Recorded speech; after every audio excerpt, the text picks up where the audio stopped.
Thank you for listening to the Manage Smarter podcast. Your hosts, C. Lee Smith and Audrey Strong, navigate new ways to hire, develop, and retain talent, helping your team soar to higher performance. This is the Manage Smarter podcast.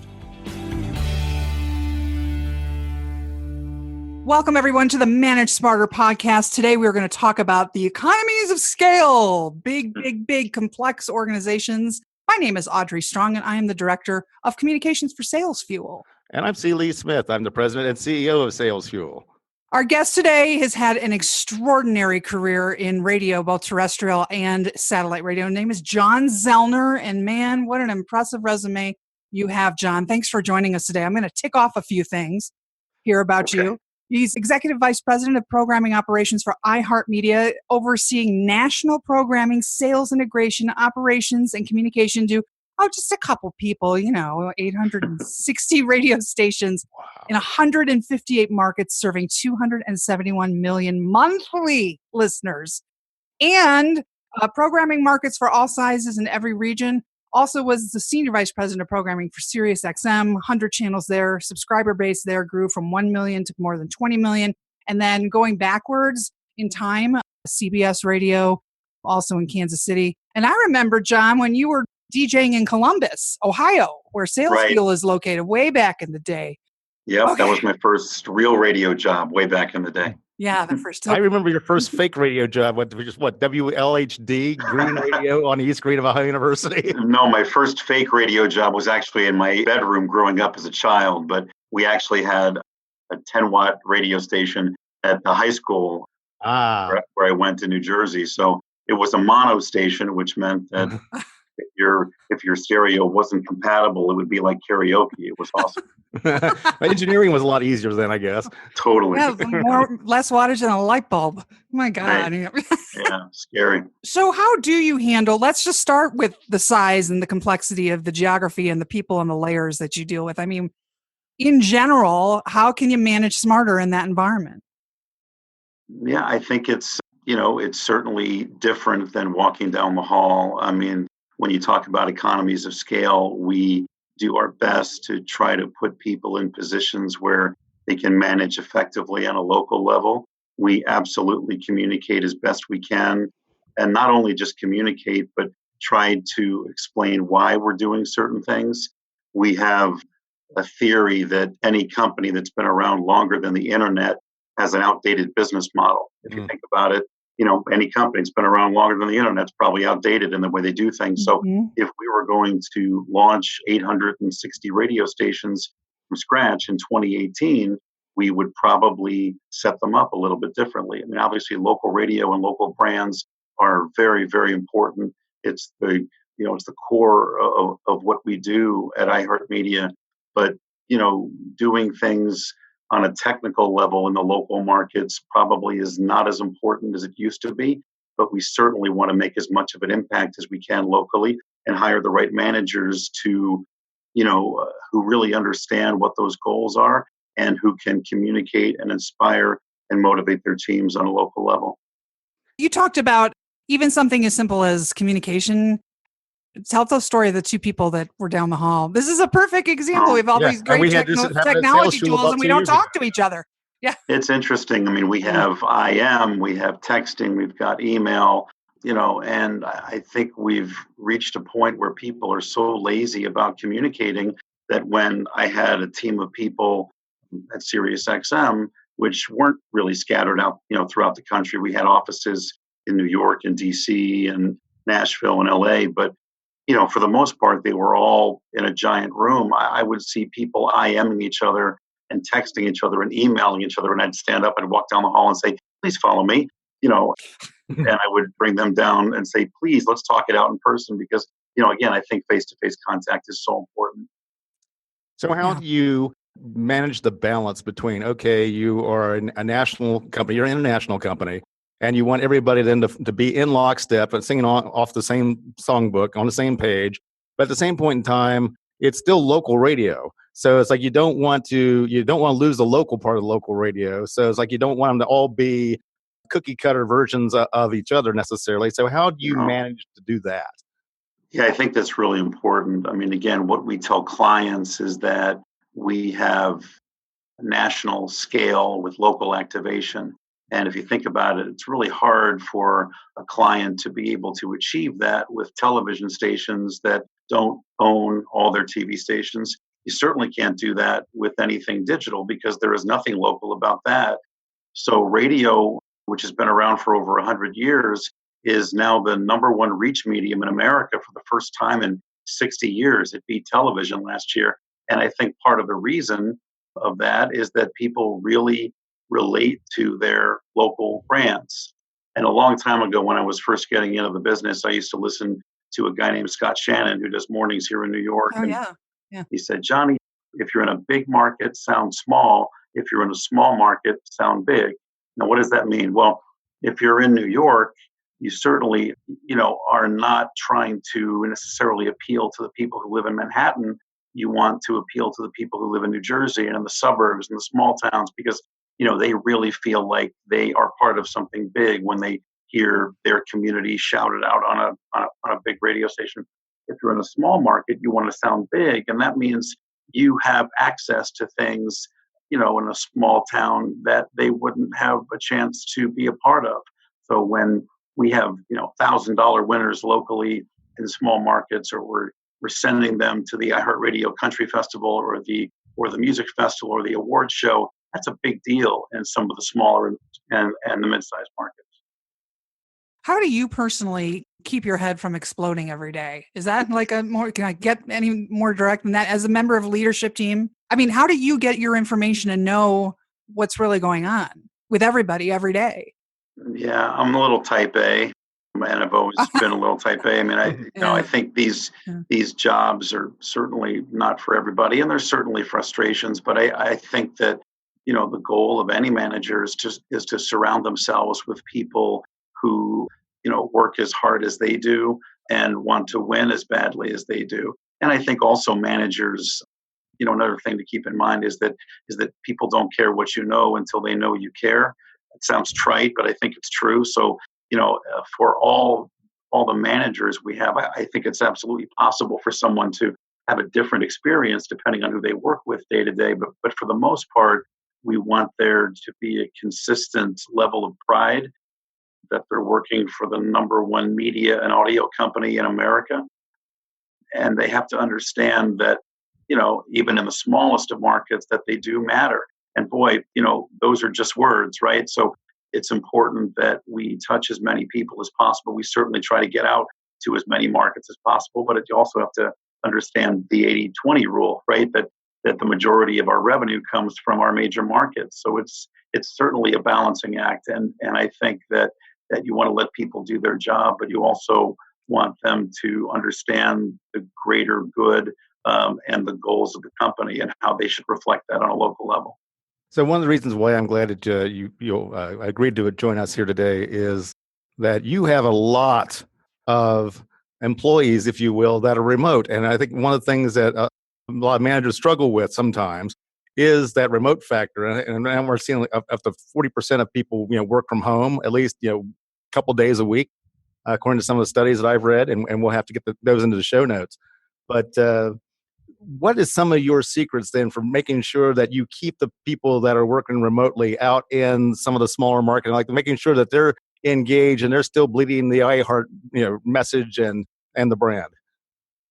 Yeah, I think, well, we certainly, we do all hands calls once a month, which I put together where we, have as many people on as we can without having it be too long. We hear from Tom Pullman on those calls, and myself and a few of the other members of the leadership team. We certainly recognize wins on a local level. We, have an intranet where, anybody can log on and everything they need to know is right there from national programming. We certainly want them to understand that the tools they have are extremely unique and helpful. And I also try to put myself in their position when we're sending out any communication, because we want to make sure that the things that we're asking them to do, improve the ratings and revenue locally. But we also want them to understand that our job is to help them save time. and not work as hard and work smarter and not harder. And we say that a lot. So, if we're sending out something, that we want them to do, it's either going to help their brand grow, improve ratings and revenue, or save them time. And that's sort of something we keep in the back of our minds here. At your level, you have to be almost like a serial delegator because you're delegating to somebody who's then delegating. It's like 3 layers of delegating. What makes a good, effective delegator? Yeah, it's tough. I think that it's important that the people that you're delegating to all share the same philosophy. Obviously, everybody's different and everybody manages people differently. But, I think the best managers, don't treat people the way they want to be treated. They treat people the way they think they want to be treated. And everybody responds differently to management styles and coaching, and I think the best managers manage with love and trust as opposed to fear and doubt. I mean, fear and doubt are one of those things that seem a little old school, especially in today's environment.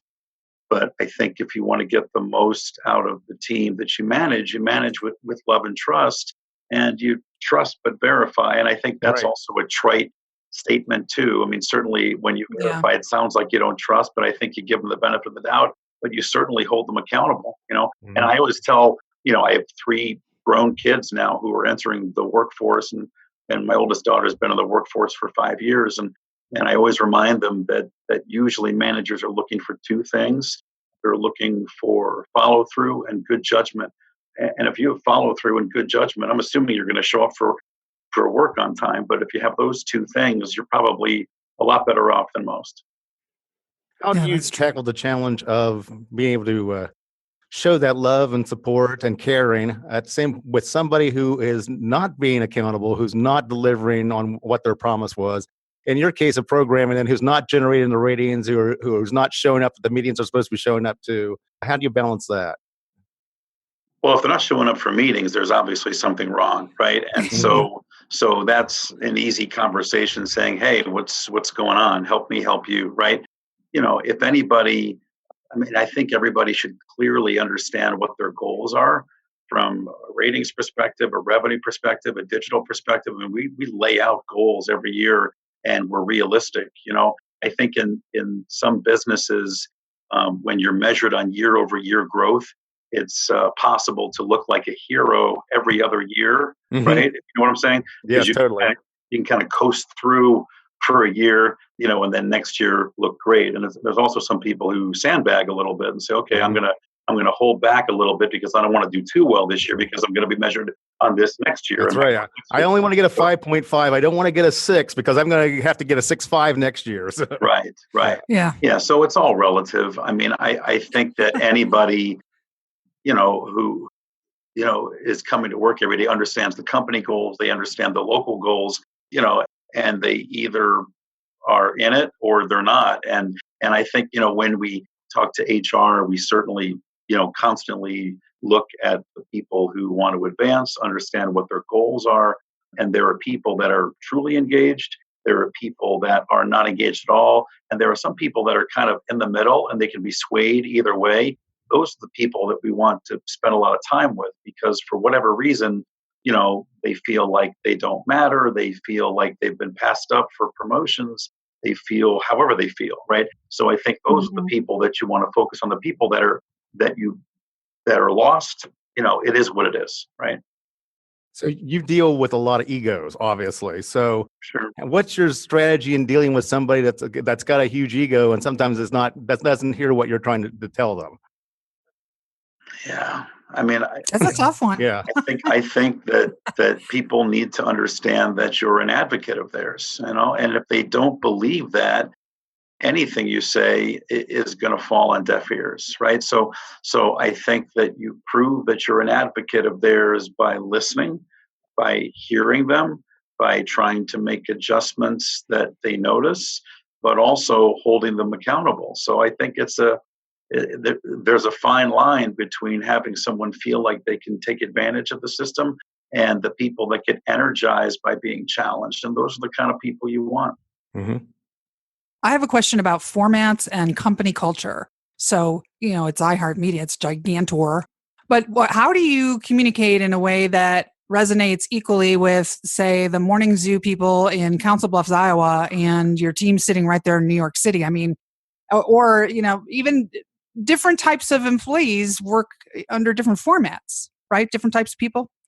Yeah, I So, mean, we have so we have brand managers and brand experts who live the lifestyle of all of those brands, right? And so okay. I wouldn't proclaim to be a gospel expert or a smooth jazz expert, but I think that, every one of our radio stations has very specific target listener profiles. So I've always been, a fan of when you target broad, you make nobody happy. When you target narrow, you make everybody happy, right? Because you've got a very specific target listener in mind. So I always say, everything you play, everything you say, everything you do on the air, off the air, digitally, in the marketplace is a marketing decision for a very specific target listener.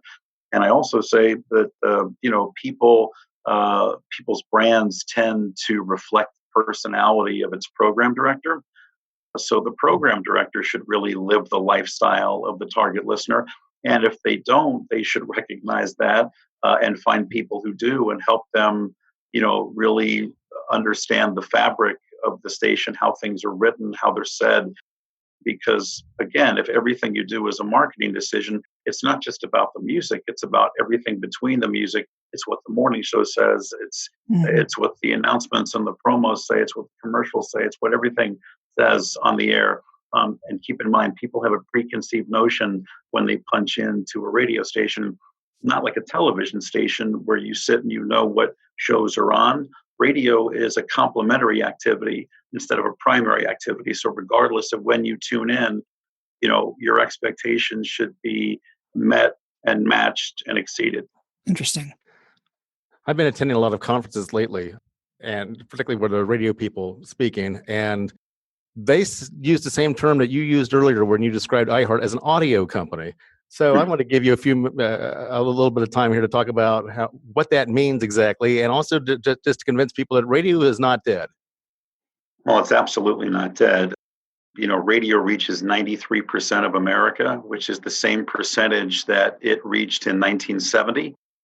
And there's way more people alive in 2018 than there were in 1970, right? So if you think about that, the fact that we've been able to stay consistent on the number of people or the number of the percentage of people that we reach is staggering when you think about all the things that have been invented since 1970. You talk about the internet, you talk about CDs, you talk about satellite radio, download, satellite radio, all those things. And yet radio is still the place where people go for discovery, for surprise, and for companionship. And those are the three things that really set radio apart from anything else.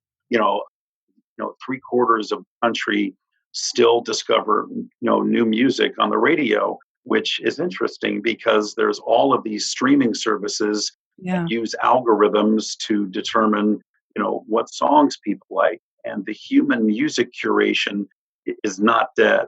And so when you hear a song on your favorite radio station introduced by your favorite personality, you're going to pay much closer attention than if you're listening to a streaming service and an algorithm chooses the next song and doesn't set it up in such a way where you know anything about it. So that part, discovery, is really important. Surprise, pretty obvious. You don't have any surprises on the playlist that you create, right? Because you chose them and you put them there. Not like when you punch into your favorite classic rock station and hear a song that you weren't expecting. That is an, amazing feeling, right? And then companionship, is something that none of the streaming services have and probably will ever have. I met Wolfman Jack on the NBC tour when I was 7 and knew at that moment, wow, this is amazing. I want to be on the radio and program radio stations. I've never wanted to do anything else. And I think that the relationship that listeners have with their favorite personality is something that can't be recreated on television, because on television, the only local people really are the anchors of newscasts and they're reading scripts, right? And actors and actresses are totally different in real life than they are, on their TV shows, even reality shows, right? They're paid liars. Right, of course. And so the relationship that you have with your local talent. I say constantly to our team, and our talent, think about the fact that, how many times have you met someone at a broadcast or a live appearance, and they tell you something about yourself that you forgot you said on the air? Happens all the time. And when we do things like radiothon events where we're raising money for sick kids at a local hospital, I mean, that's really where our talent is relatable. And I like to describe them as the passenger, sitting next to you in the car when you're driving to work. They're just like you, but they're more informed and more entertaining. Well, it's fascinating. I mean, your take on sort of the landscape as it is now is very, very interesting. Where can people reach out to you if they want to get a hold of you? Anybody listening to this? What's your preferred method of contact? They can email me. They can check out iHeartRadio. If you haven't downloaded the app, we're over 100 million downloaders. Actually, 100 million registered users, 500 million downloads at this point. And obviously, there's an iHeartRadio station in pretty much any city in America. So we'd love you to listen. That's right. Gosh, Jon, thanks so much for joining us. We really appreciate it. It's my pleasure. Yeah, this was fun. And go Cats. Awesome. Yeah. Awesome. Thanks, guys. Thanks for listening. If you enjoyed the show, please rate and recommend on iTunes, Overcast, or wherever you get your podcasts. You can also get more great information at salesfuel.com.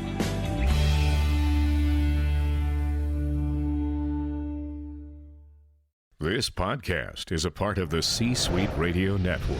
For more top business podcasts, visit c-suiteradio.com.